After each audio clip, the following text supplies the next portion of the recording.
a writer, I have a chemistry background, that's my doctorate, but today we can talk about genealogy and foods. So, take it away.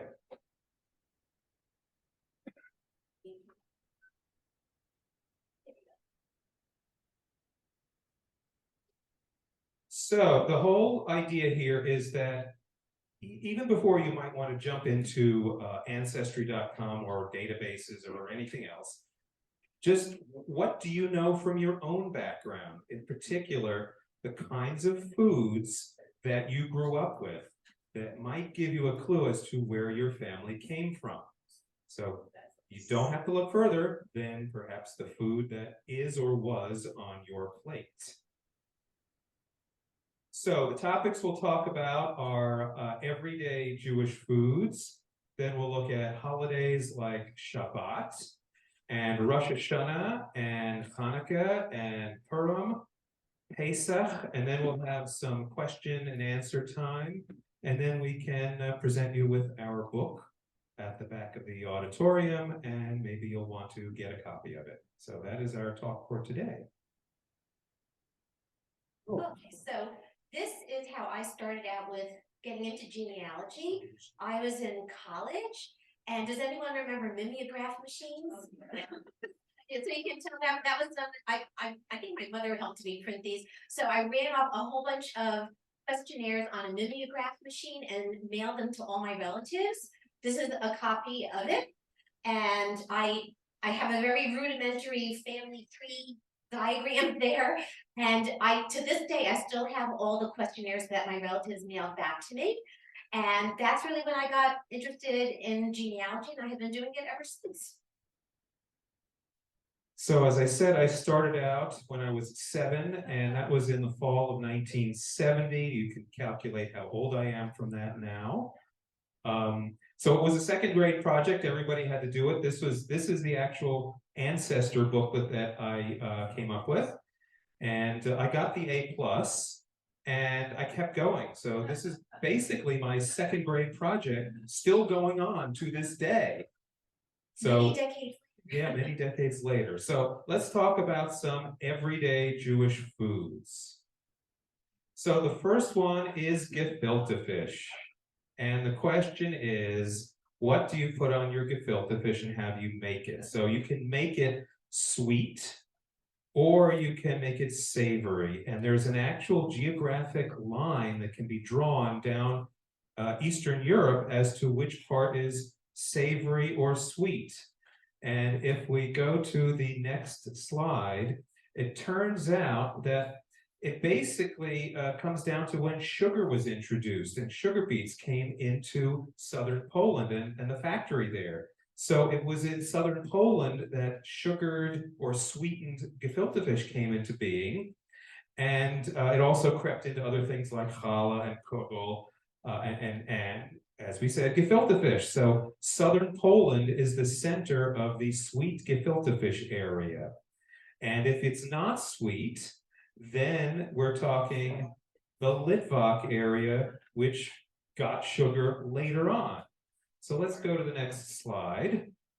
And that gives you an idea. Okay, so Caryn can talk about how to make gefilte fish. Okay, so since I'm a registered dietitian, I'm going to give you a few nutrition tips along the way. So if you make your own gefilte fish, as Steve mentioned, you could make it more savory or more sweet, but you can use less salt or less sugar than the recipe calls for. They do sell low sodium broth. And just so that you know, according to the labeling regulations, if a food has 140 milligrams of sodium or less per serving, it's considered low sodium. So if you want your gefilte fish to be lower in sodium, either use a low sodium broth or cook it in water. That would be fine as well. They do sell ready-made frozen gefilte fish that's less sugar or less sodium. You might have seen those. So they are available if you don't have the energy to make it yourself. But if you do, even if you buy the frozen ones and you're boiling them in water or broth, if you're using broth, you can look for a low sodium broth. So just so you know, reduced sodium means less sodium than the original Persian, but it doesn't mean low sodium. So you want to look for low sodium. So I just want to add here that my wife makes her own gefilte fish, and if you haven't tried homemade gefilte fish, you're missing out, because the stuff you buy in the jar with the gel, no, just no. Okay, so let's go on. All right, so now we have the food that is spelled in Yiddish here, Kuf Vav Gimel Lamed, and how do we pronounce it? I'm hearing a bunch of different things here. So this is another geographical issue based on the food and even what it's called. So let's just click the space bar once. Yeah, let's click it again. Yeah, so if we look up here in the Lithuanian area, and when we talk about Lithuanian or Litvak in the Jewish world, we're not talking about what today is the Republic of Lithuania. We're talking about the late medieval Kingdom of Lithuania that extended a very large area over what is now part of Russia. So that's the Litvak dialect, this sort of beige color here, where it was pronounced kugel. But down here in southern and central Poland and Ukraine, it's pronounced kigel. So the name right there, how you grew up saying it, might give you a clue as to where your family comes from. But of course, kugel itself, we have the salty or the savory sweet line. So from here up, the Litvak area, it's going to be savory. From here down, it's going to be sweet. Now, I have to admit, I'm 3/4 Litvak, but I like my sweet kugel. Anything else is not really kugel. So that's my personal opinion right there. So okay, so now we can go on. So as I said, this is where Litvak area of kugel is the Kovno and Vilna gubernias of the Russian Empire. That's Lithuania, Latvia, and Belarus. So the kigel area is most of Ukraine, or if you may have heard of Austro-Hungarian Empire as the ancestors. So that's the kigel area. So those are the two geographical areas, and the food and its flavor, both things, the name and its flavor, can give you some idea about your ancestry. Okay. All right, so I'm going to give you some tips if you like the sweet dairy type of kugel or kigel. Lukshin kugel, that's how we always called it when I was growing up. You can get a little more fiber by using whole wheat noodles instead of regular noodles. You can get low-fat sour cream instead of regular sour cream. Has anyone here ever tried low-sodium cottage cheese? It tastes different, tastes a little different. They do sell low sodium or no salt added cottage cheese. So if you're watching your sodium intake, you can try using that. And the rule of thumb generally is you can use 2 egg whites in place of 1 whole egg in recipes. So even if you have a recipe that calls for, let's say, 3 eggs, you can use perhaps 1 whole egg and 2 egg whites, or you can use all egg whites. And if you don't have the patience to crack eggs and separate the yolks and the whites, you can buy a carton that has just egg whites in it, like Egg Beaters or some other brands that they have out there. So you can, in this way, make a kugel that's a little lower in fat and a little healthier and a little higher in fiber as well. All right, here's another item that my wife introduced me to. I'm hearing about shlishkes. Somebody remember shlishkes? Yes, okay. So this is from the Hungarian part of the Jewish world. They are small potato dumplings, and you often fry them in schmaltz, which we all know and love, but maybe shouldn't so much. And I didn't know anything about shlishkes until she introduced me, because none of my ancestry is from the Austro-Hungarian Empire. So this is something new, but apparently, to me at least, but apparently it's people know about this stuff. So shlishkes, that's another food that could give you a clue as to your background right there. Okay, and just a little nutrition tip if you like shlishkes. You can use whole wheat breadcrumbs instead of regular breadcrumbs, and that will give you a little bit more fiber and a little more nutrition. So If, has anyone here ever made shlishkes? You've eaten them, Jessica has made them. Were they easy to make, or? Oh, yeah. Okay. One time I messed up mashed potatoes and I just fried them. Okay, that's awesome. So you can try using whole wheat breadcrumbs instead of the regular ones. That will make it a little bit healthier. All right, so what about gehackte leber? So of course it comes from gehackte, which is chopped in Yiddish, and leber, I didn't mention this, but I do speak Yiddish. I learned it in college and then decided to raise my children. Both of my children speak Yiddish now. So so they know gehackte leber, but I don't think they really love it, unfortunately. I love it. Yeah, my daughter is not into Chinese food, and I don't know where she got that. So gehackte leber was from actually more Western Europe, originally from Alsace, on the border between France and Germany, originally from geese. And the way you do it is you broil the liver and you chop it and combine it with schmaltz and some cooked onions and a bit of salt, and it's kind of an appetizer side dish generally. But it's good stuff. And you know, when I visit France and I see they have pâté de foie gras, I think it's just gehackte leber. What's the difference? You know, it's all the same thing. So that's definitely an Ashkenazic food, and Caryn can tell you about how to do it a little healthier. The first thing is skip the schmaltz, which is rendered chicken fat, very high in cholesterol, not so healthy. There are some recipes. Has anyone here ever had vegetarian chopped liver? Oh wow, a lot of people. There are actually recipes out there for vegetarian chopped liver. So you could actually have chopped liver without the liver if you really want it to be a bit healthier.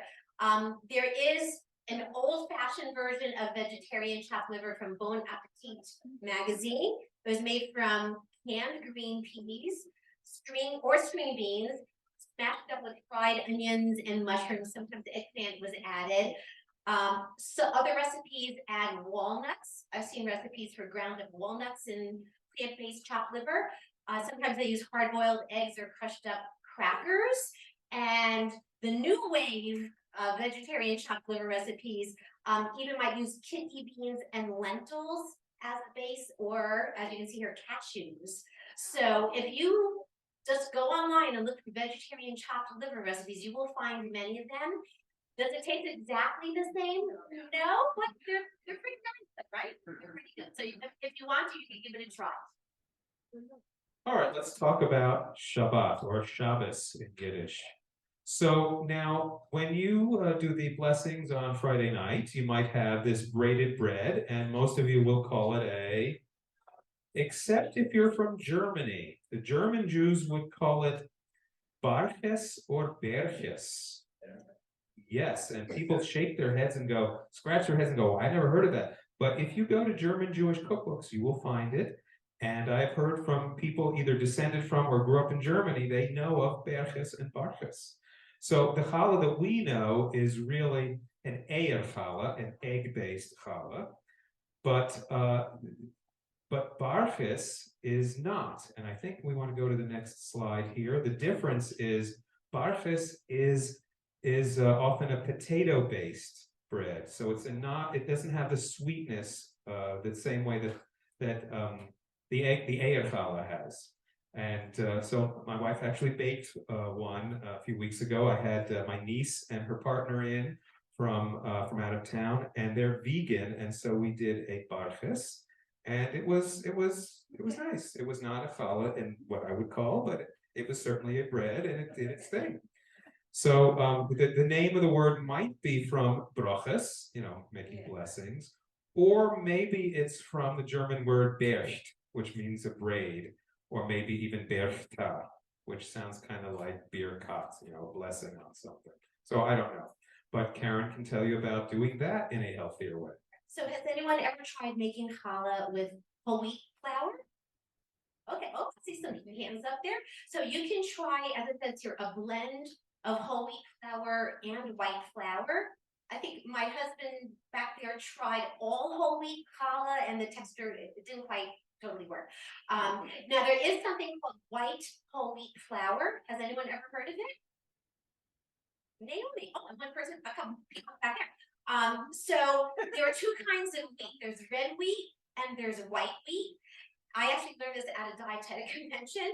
And most of the wheat in this country in whole wheat products is from red wheat, but there is something called white wheat, and they do sell in the supermarket white whole wheat flour. So it looks like white flour, but it's actually a whole grain.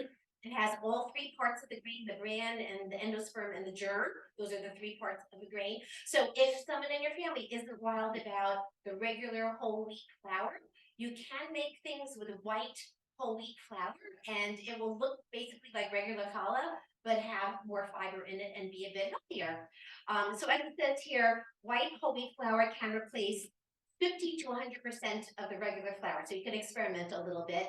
And if you want to add a little extra fiber, a little extra nutrition, you could sprinkle some poppy seeds on the top or sesame seeds and give it a little extra nutrition that way. So now we're going to talk about another perennial Jewish food, chicken soup.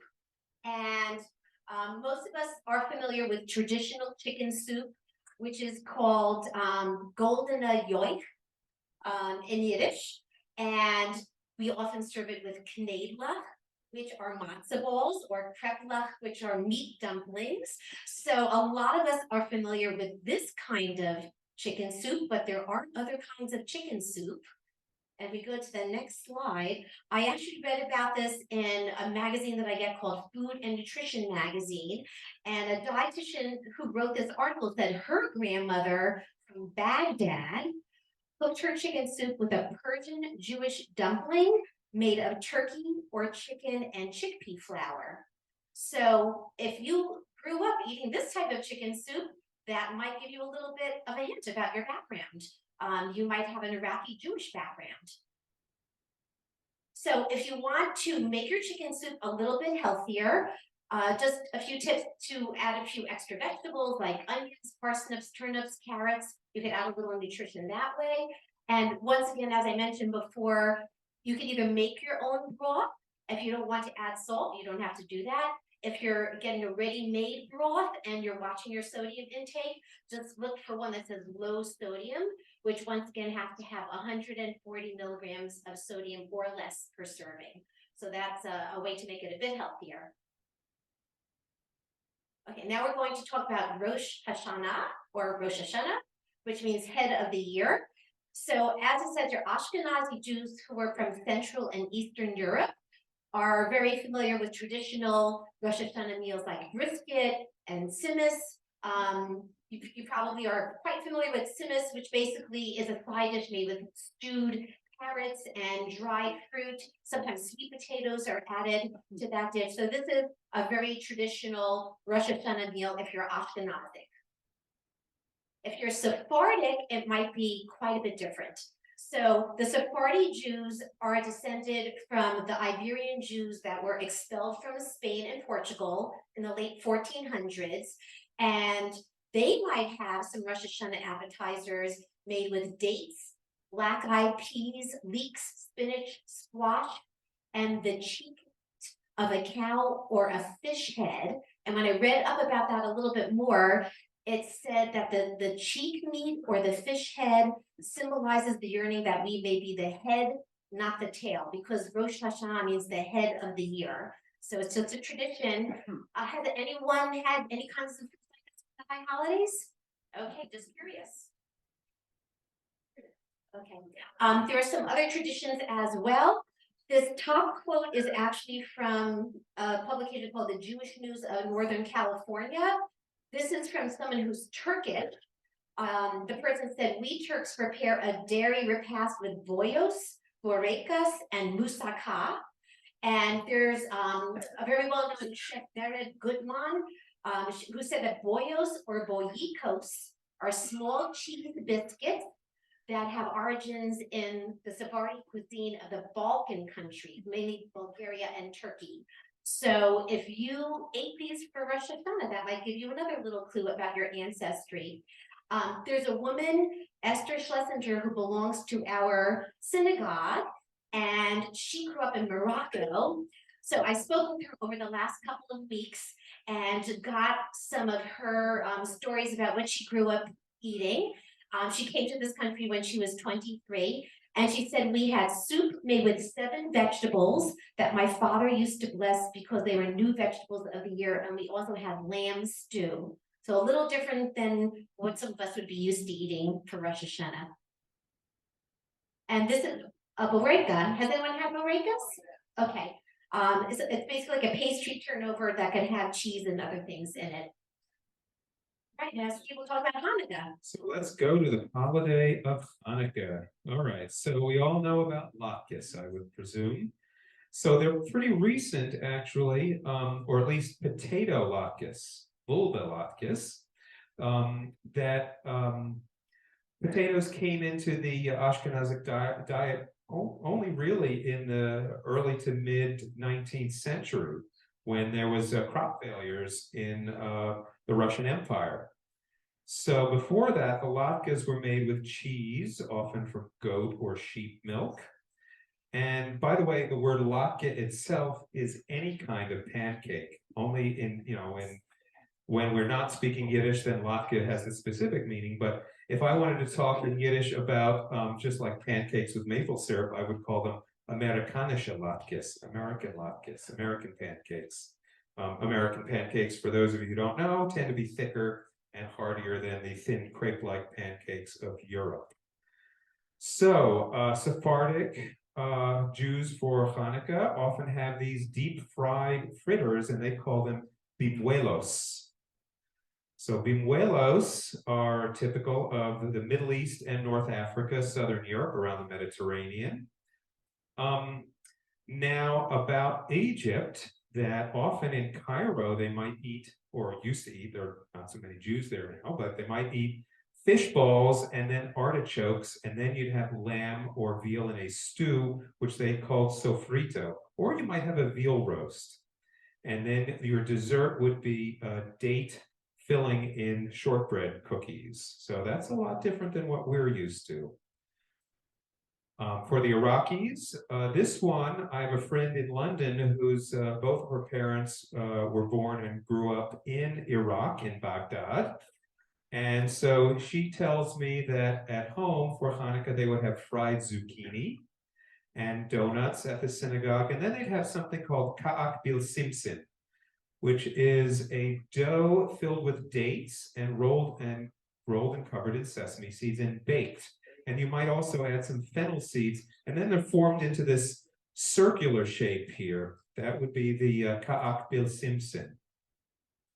And in Israel, of course, we've heard about the sufganiyot, the jelly donuts. Although it turns out, not just like, fruit-based, but you can also fill them with rose jam, which sounds pretty exotic to me. I'd like to try something like that.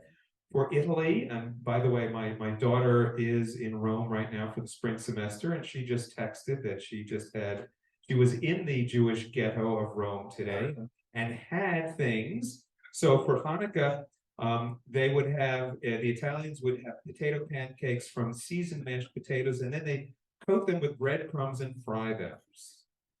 And then, of course, if you've been to the Jewish ghetto, I have not, but my daughter has, and she said today she had the Jewish style fried artichokes, which she said were pretty oily, but that's what they were. And they also have eggplant. Another thing they have in Italy would be the frittelle di Hanukkah, made with dough fritters and anise seeds and raisins for dessert. So some all fried things, but not the fried things that we know about. So now I'm going to give you some nutrition hints to try to make these things a little healthier. So certainly if you're frying latkes, if you use a vegetable spray, sprayed on the pan first, you might be able to use a little less oil, which might make them a bit easier and easier to cook and less sticking of the latkes and a little healthier because there's less oil. You could also bake latkes on a baking sheet in the oven.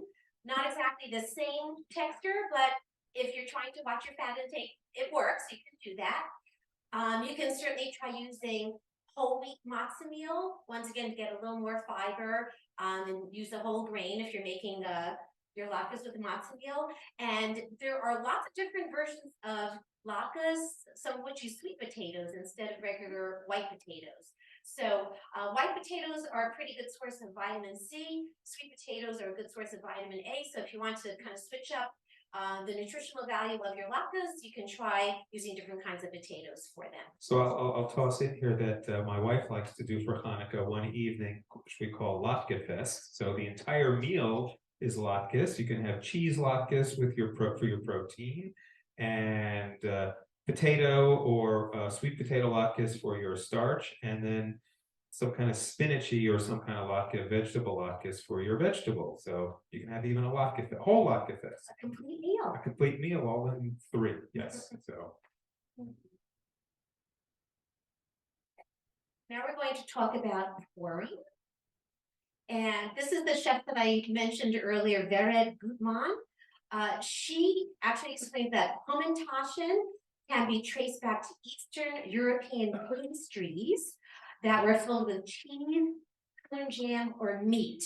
So she said that's the origin of Hamantaschen, and Steve gave us the Yiddish spelling there. Some Jews adopted a poppy seed filling called mun for Purim, and the tradition says that Queen Esther consumed seeds and lentils and things like that in the palace of King Ahasuerus because she was trying to keep kosher and not eat meat. So she ate a vegetarian meal of a lot of seeds and lentils and legumes. So that's where the poppy seed comes from, apparently.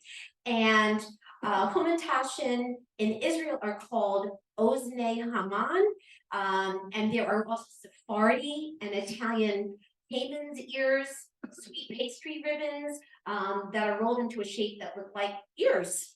So there are certainly different traditions in different parts of the world for Purim. And in fact, even the way you pronounce the poppy seed filling, if you say mon, that would make you Litvak, and if you say mun, that would make you Galiciana or Southern Polish, something like that. So now you know where my family's from because I said mun. All right, and now there's also something called sambusak el tawa, which is Iraqi, and it's a pastry filled with chickpeas and spices. Once again, also reminiscent of Esther's vegetarian diet in the house of the king, and the filling, the chickpeas and spices, are also symbolic of the secrets and the intrigue of the palace. And I actually watched a video of Joe Nathan, the cookbook author, making these the other day. And they don't look very hard, and they look quite delicious. So if you want to try something new, there are videos out there that show you how to make them. And these are some other traditions for Purim, Turkish and Moroccan traditions. In an article called Happy Purim with Turkish Coffee, the person who was interviewed said that her grandfather, or Papu, who was born in Turkey, drank Turkish coffee known as kahve. Steve and I sang a song in our Jewish choir that had that word in it. So that's how we first heard about it. And Esther, who belongs to my synagogue, who I mentioned before, said that in Morocco, they used to have special homemade bread with eggs in the center that represented Haman's eyes, and also special noodles and chicken. So those are traditions that she remembers from Morocco. And now we will talk about Passover. Okay, so we all know about haroset, which is supposed to look like the mortar that our ancestors used when they built structures in Egypt when they were slaves. And there are gazillions of recipes for haroset. And we can go to the next slide. So my maternal grandmother and great-grandmother made the classic Ashkenazic haroset. This is my great-grandmother Sarah Sherman's recipe: apples, walnuts, honey, and red wine. Probably a lot of us are familiar with this kind of haroset, but there are lots of different versions from all over the world of haroset. And I have a book over here that Esther gave me, which I'll show you a picture. It might be a little hard to see. I'll hold it up. Can you show everyone the picture with the piece of paper? Is it page? So this is a book that Esther loaned me with all kinds of recipes of Moroccan Jewish dishes. Can you see that? So that's karoset from this, yes, from this Moroccan Jewish cookbook. So it's very different than what a lot of us are used to, right? If you were from Greece, you might have had karoset with dates, raisins, wine, walnuts, and ground ginger. If you were from Iraq, you might have had walnuts, almonds, pine nuts, and red wine. Italy, apples, dates, raisins, nuts, and hard-boiled eggs. Yemen, figs, dates, sesame seeds, honey, ground ginger, coriander, and cayenne pepper. So you can see there are many, many different kinds of karoset. And Steve's going to talk about rice. So of course, there's the eternal question that appears every year. Do we eat rice? And so for the Sephardim, it is fine to eat rice on Passover. And according to the Star K website I checked out, it is permissible as long as they check the rice 3 times to ensure there's no wheat or barley mixed in. And that's confirmed by my friend Susan from London, from Iraqi background. And she says, again, rice, not potatoes, was the staple food in the Near East.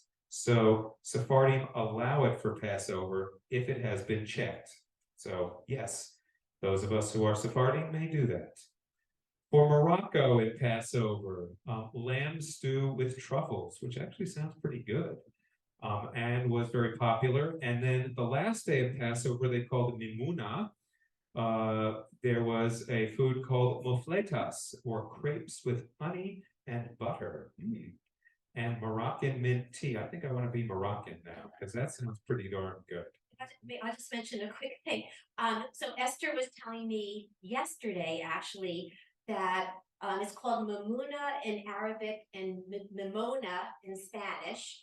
And on that last day of Passover, their Muslim neighbors and friends would come to their house with flour, like red flour, eggs, and fish. And they would all sit together and drink mint tea.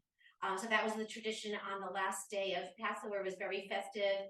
And she said all the communities got along very well together. So it was very nice hearing that. So as we all know, Passover could be a little challenging. We eat a lot of matzah made from white flour.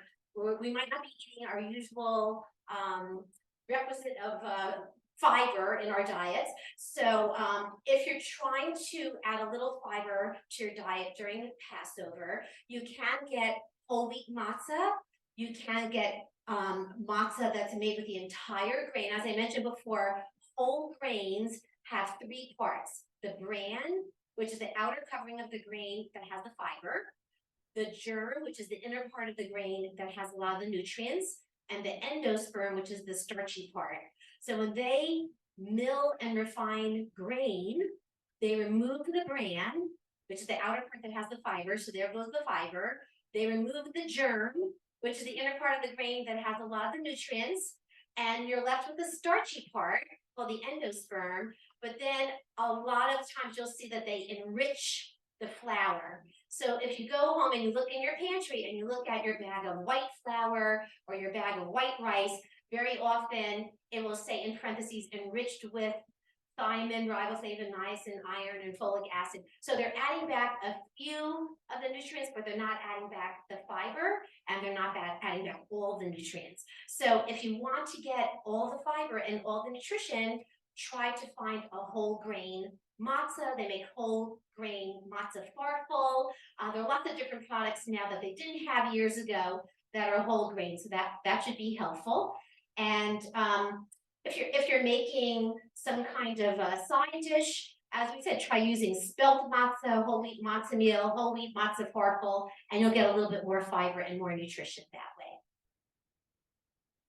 So even at the Passover Seder, there are differences in customs. So yes, you're not just necessarily eating here at the Seder, but you're doing a lot of rituals, but it is a festive meal. And so the Sephardim will take scallions and they'll pick up the scallions and hit their neighbors like the Egyptians would whip the Jews back in the ancient days. So that is one of the customs that the Sephardim do in Passover Seders. Also, if we're Ashkenazim, we know that we have to drink 4 cups of wine, and we have to bless those 4 cups of wine.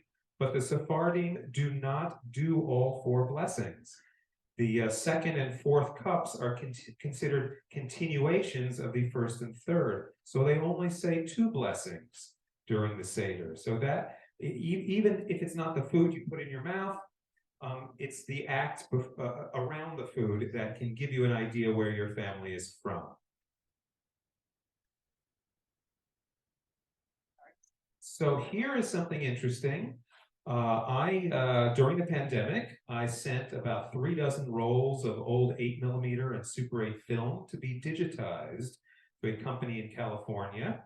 And one of the reels on it had an interesting little tidbit here, and I was able to date it based on the other parts of the film. So I know that this little film here is from the second night of Passover, and it's April 21st, 1951. I know the address because I recognize it. It's 2050 East 18th Street. It's in an apartment building that still exists. And so let's take a look here and see what's going on in a mid 20th century Seder. So I put some titles here to explain who the people are. So there's a picture of my great-grandmother, and she's mixing something in the bowl, and I don't know what it is, but we might guess what it could be. Any ideas? Matzah meal. Charoset? Knedlich, I don't know. There's my cousin Myra down there. Yes. So I never met my great-grandmother, but there she is, she's doing the lichtbenchen right there. And that's my great uncle Saul, who I knew very well. Some other customs. So this is a Brooklyn 1951 typical Passover thing. And it was people actually saw in color back then too. What's on the table? What are they? There's my great-grandfather, and there's my great-uncle Artie. He was in World War II. He was not a bomb. That looks like a fish. That could be gefilte fish right there. And there's was that the first it might have been, but because they were actually from Ukraine, so it might have been sweet. There's my grandfather doing, I don't know what bracha. Probably have to find somebody who can read lips to figure that out. Yeah, so this is it's quite a little treasure here. There's my dad right here. That's my father, and my grandmother on the left. I don't know who was taking the movies though. That's a little question. But I think that's the horseradish. That's the frame. There we go. Putting the frame on the gefilte fish. So this is a little slice of life from 70-something years ago, which is quite an amazing little piece of film there. And she's slicing it up. So there you go. Just about done with that little clip. I find it fascinating. There's my cousin Myra again, with great grandmother Hinda. Yeah. So that's so unfortunately we're not able to show this hear the sound on here, but if you sing songs in Ladino, well, that could give you a clue as to your Passover and your family background right there. And they're actually singing it's like a Chag Gadya, that's right, Chag Gadya in Ladino. Which we do it at our Seder, but I don't have it memorized, so I can't remember. Okay, so let's go on. So why don't you talk about our book? So we'll finish up by talking about our book a little bit, and then we want the people who are here to share some thoughts with us about what you eat in terms of Jewish foods. So Steve and I are very involved in our genealogy societies, and we also sing in a Jewish choir, and for many years we kept saying we really need to get young people interested in this, because most of us in our genealogy club are older. We don't have anyone in their 20s or 30s or 40s in our club meetings generally. So we kept saying we really need to get young people interested in this and make them realize how important it is to talk to family members and ancestors while they're still around to tell their stories. So it took quite a few years and quite a few publishers was sending manuscripts too, but we got our basically a genealogy workbook for young people published by Hadassah WordPress about 5 years ago. And we purposely filled it with a lot of worksheets. So when the young people read this book and fill in the information about their family, that book will become a keepsake. So they'll have all the information about their family down the road. So it was a labor of love, and this is our book. We actually do have some copies here if anyone is interested in it. We could go to the next slide. This is just a review from the Jewish Book Council. The book is called What's in a Name? And if we go to the next slide, for whatever reason, our publisher has a black and white version available on Amazon, but the color version is back there on the table. These are our cell phone numbers if anyone has any questions and want to contact us. But what we're going to do today, because we're very appreciative that you're here, is we're just going to sell our book today on the color version for the same price that the black and white version is available on Amazon. And we'd be happy to autograph it for you if you'd like us to do that. And yeah, the book itself is marketed primarily for teens, so it's like a bar mitzvah, kind of a bar mitzvah gift. But we've been told that beginners to the world of genealogy who are adults find it useful as well. We've been told that, so there you go. exactly. And now we would like to open up the program to anyone that would want to share a specific Jewish food tradition or memory. Yes. My mother used to cook chicken's feet. With Chicken's feet, ooh, yes. Yes, they didn't waste any parts of The anything. hisala.